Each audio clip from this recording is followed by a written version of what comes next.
des insurgés.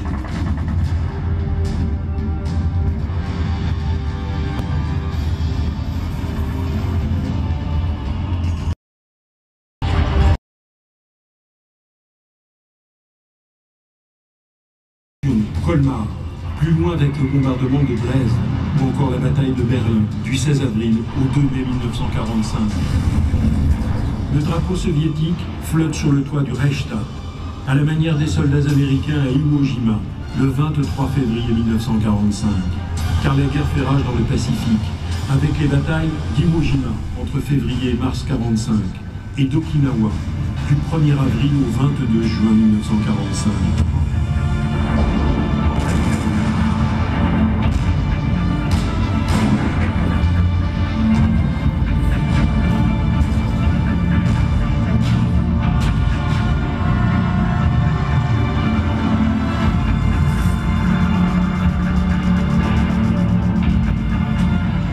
Après la semaine insurrectionnelle de Paris, après la reddition allemande le 8 mai 1945, des milliers de personnes meurent sous les bombes atomiques d'Hiroshima et de Nagasaki.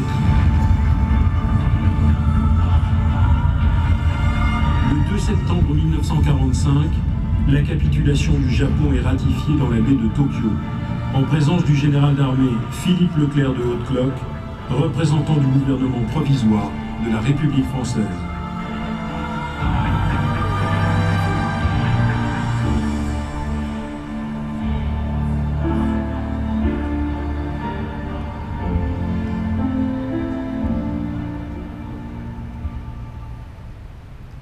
Bonjour à tous, je m'appelle Amina Djina, je suis né à Paris dans le 10e arrondissement, de parents algériens, nés en 1954 tous deux, date importante pour l'histoire de ces deux pays.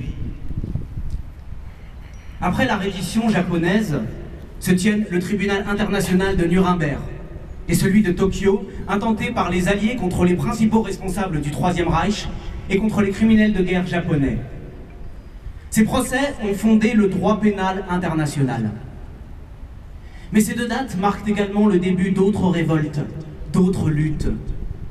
Le 8 mai 1945, jour même de la victoire des Alliés et de la fin des combats de la Seconde Guerre mondiale en Europe, débute une autre guerre.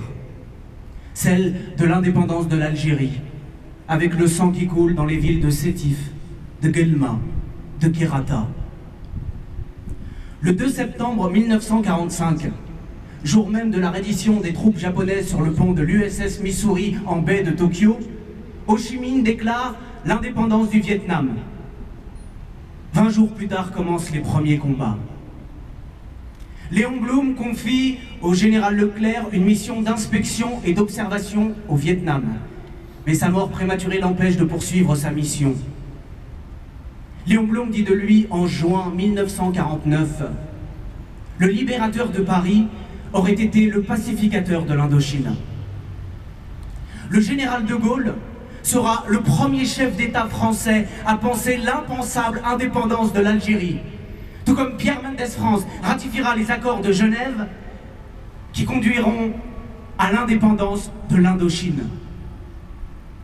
L'histoire nous apprend que la liberté et la paix ne sont jamais acquises.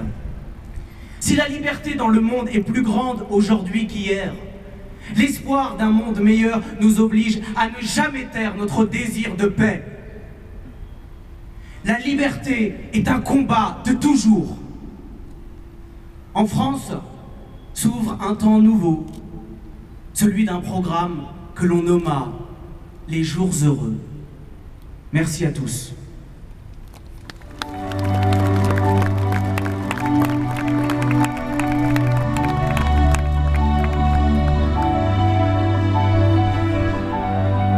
Conseil national de la résistance, CNR, né de la clandestinité, sa dynamique prend sa source dans un monde souterrain, l'armée des ombres, l'avant-garde des grandes figures de la résistance et le sacrifice des anonymes. Ce sont là les ferments d'une reconquête de la liberté, mais aussi d'une conquête de la démocratie. Les auteurs du programme du CNR se sentent